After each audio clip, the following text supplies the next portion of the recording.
Welcome, everybody. So yeah, well, when I say there's snow in Armagh, I am kind of exaggerating a wee bit. There's like a little bit of snow sort of skipping on the fields, but there's none on the roads. But we had really massive, big, giant flakes falling last night. They were like 50p pieces, and they were coming down like that. They were just coming down so gently. So it was. I get excited about snow. I just think it's beautiful. I also understand that it's really difficult for some of our wildlife, and unfortunately some people who maybe don't have the same luxuries that we have, and the heating and all that there in our homes. So there, I do caveat it all with that.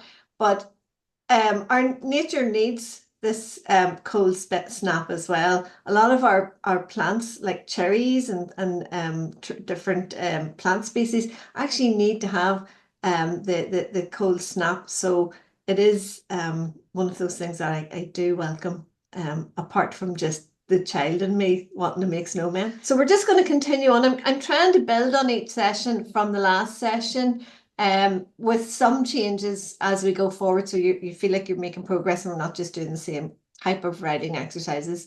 But today is kind of the last day that we're going to look at setting as a character, the way we had been doing for today and last time. And then next time we're going to look a wee bit more at, we're going to swing a wee bit more into sort of writing as an activist tool for climate voices. But we'll come to that next time.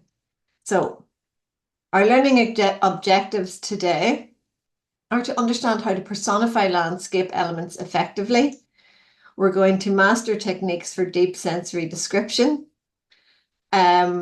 connect setting as character to climate themes, and practice collaborative online workshopping. I'm looking at Where the Crawdads Sing by Byddi Lee, and I read it before I saw the movie. I did enjoy the movie, but I loved the book. And I loved, I suppose, the whole, where they took the landscape of a swamp, as we found out, it's not a swamp, it's a marsh.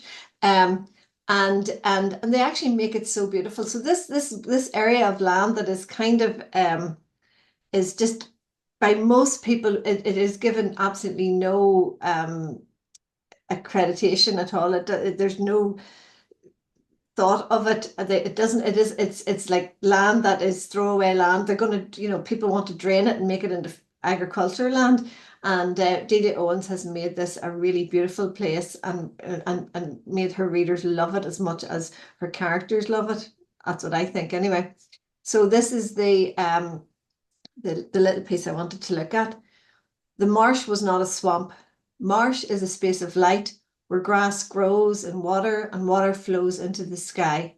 Slow-moving creeks wander, carrying the orb of the sun with them to the sea, and long-legged birds lift with unexpected grace, as though not built to fly, against the roar of 1,000 snow geese.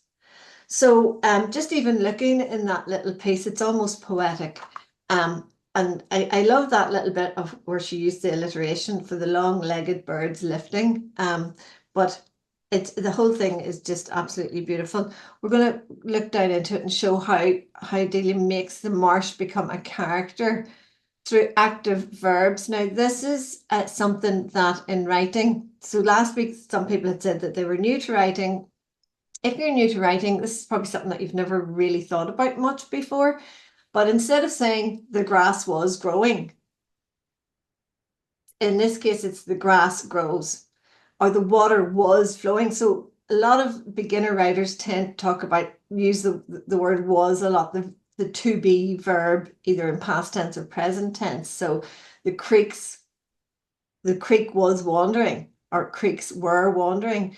Again, were is the plural of the to be verb. So in this case, the writer says the grass grows, the water flows, the creeks wander, and that is using active verbs. Now, in your own writing, a good practice, especially when you're starting out and you're not used to using active verbs, is to just, my process is usually just sort of get it on the paper and then go back into it. And I often say we're not writers, we're rewriters most of the time.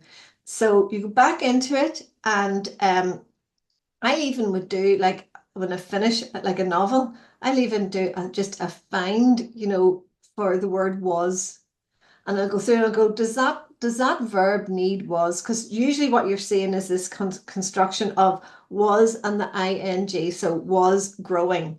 So if you look up even ing and see how many verbs you have put into that form, and then look at that sentence again and decide, do I need to have this as a was, a to be verb in that format, or can I change this into a more active verb? So that's just a universal writing tip, no matter what you're writing.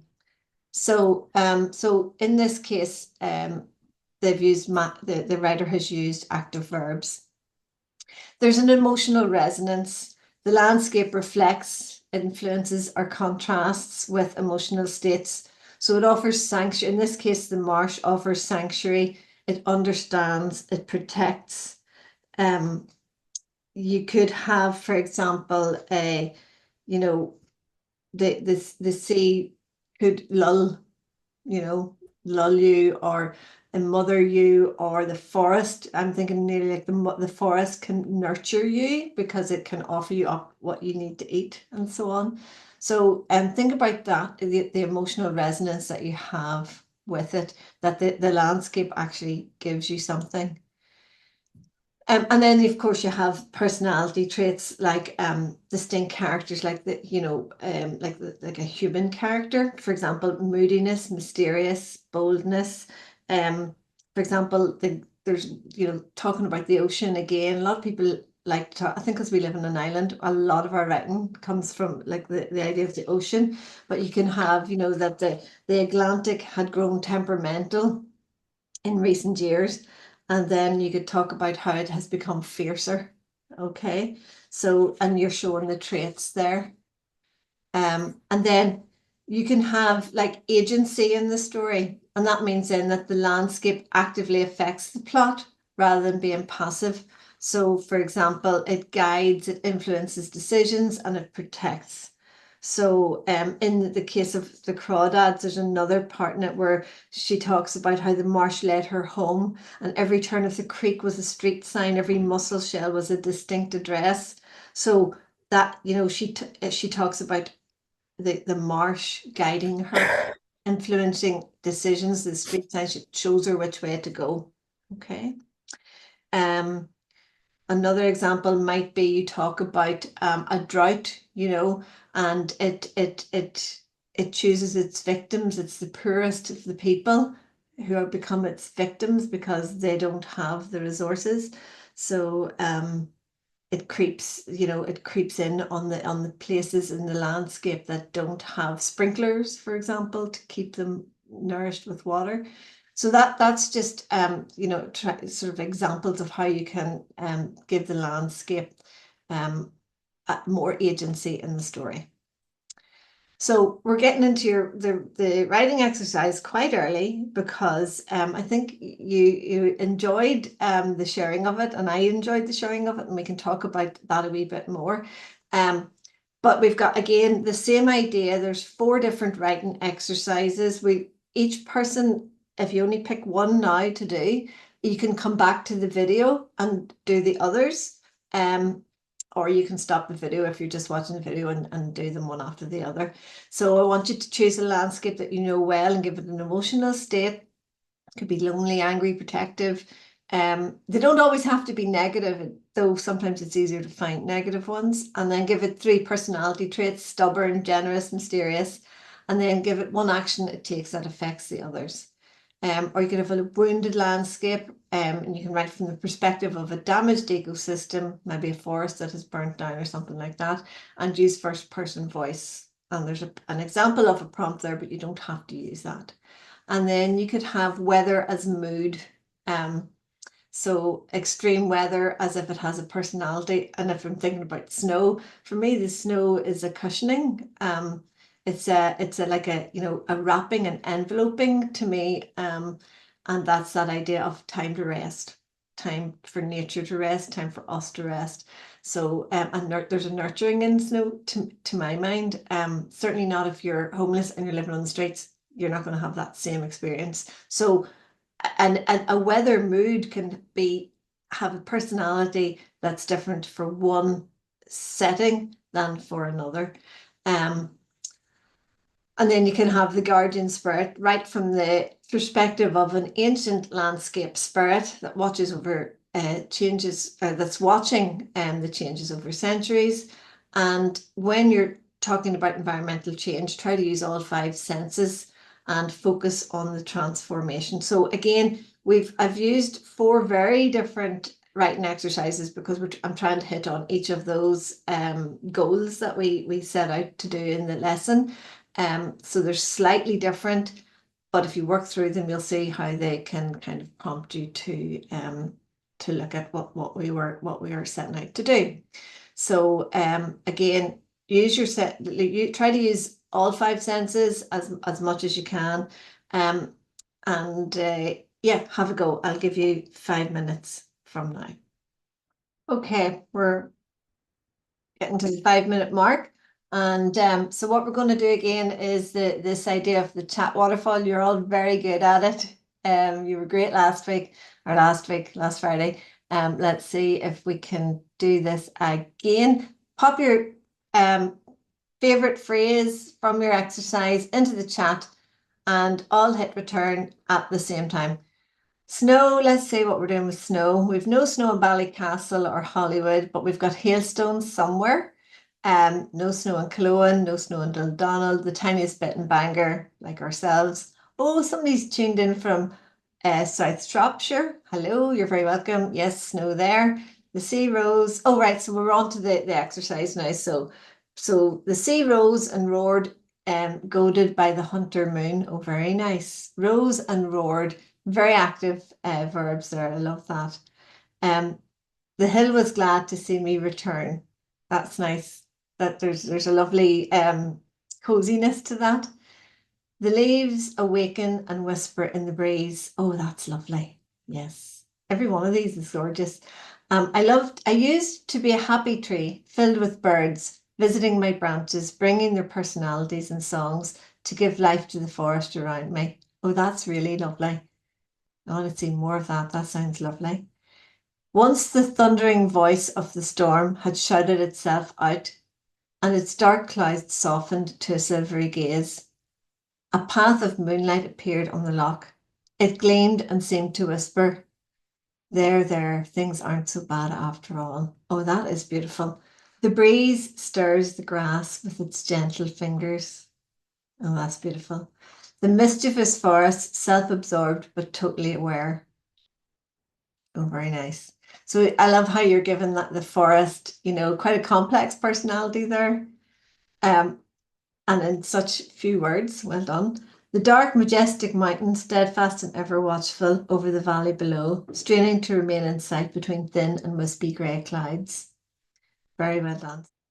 So I'm going to just recap the techniques that we've been seeing, are looking at today, and you can see how even in the chat, that's starting to really shine through. So well done. Weaving emotional states with concrete actions. Definitely, I would tick that box because a lot of that was accomplished in the chats. Use personification consistently now. So this is something, so if you have the forest as a nurturing, or you had that lovely tree with the bird that was going to, it was the happy tree. You keep your personification consistently. So if the forest is a nurturing mother, it can't suddenly change into a naughty child. Or if it does, something really strange has to happen for it to do that. So don't flit about with those, I suppose, is what I'm saying. Show character development through environmental change. So you can have, your character begins the story and they're fairly balanced, or they're centered. They want something, but they think they can go out and accomplish their goal. But then as they move through, as the environmental as the environment changes, your character might reflect that change in themselves as well. So if there's a drought and it's getting hotter, possibly the character is getting angry, or and things like that. I'm pulling these off the top of my head, but it's just to give you an idea of where you can go with this. Again, maintain agency through active verbs, and there was great examples of that in the chat, so well done. And then build personality through repeated traits. Like the sea was vindictive, it was hurling itself at the coastline. Things, so repeated traits, you can build on them. It's vindictive, it's furious, it's angry, so that's something that you can have your character, your character of your environment shown through their personality. And then connect the setting directly to your plot movement, and that gets you sort of through your story. So again, extension activities, you could expand your favorite exercise into a longer piece. And then I want to have a wee look quickly at different recommended reading. So this is more for moving forward or getting ideas. But if you look at even local climate impact reports, and this is the link to it, you can see what's going on in your local sort of climate changes, and those are interesting to read and see, and you'll also get some kind of an idea of what the risks are and what's happening locally. In terms of flooding is probably for us the big thing, but other parts of the world would have other issues. And then these are some screenwriting resources for sustainability, environmental sustainability topic guides. And again, I came across this and I thought that it would be something that you could explore and have a look at. Somebody sent me, Anita sent me a lovely link to an online resource as well of a short story. So if I can find that and have a listen to that, that's online. This is climatespring.org, and it's environmental writing. And there's all sorts of resources. You can see this here, but there's this is talking about 6 new original screenplays to be developed. They have a writer's lab and stories. So this is a resource for writers and a resource for readers as well, and people who just want to listen to the environmental stories that are out there. So for example, they have a climate fiction writing prize. So as writers, you might be interested in something like that. If I was to just look at their resources.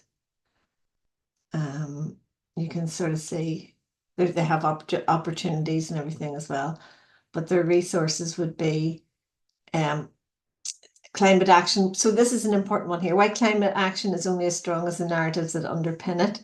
So again, go in and have a look at these. There are a lot of resources available on the internet, and it's really just about getting in there and exploring and finding the things that so how people think about climate change news. This is something that I'm going to look at in the next couple of sessions.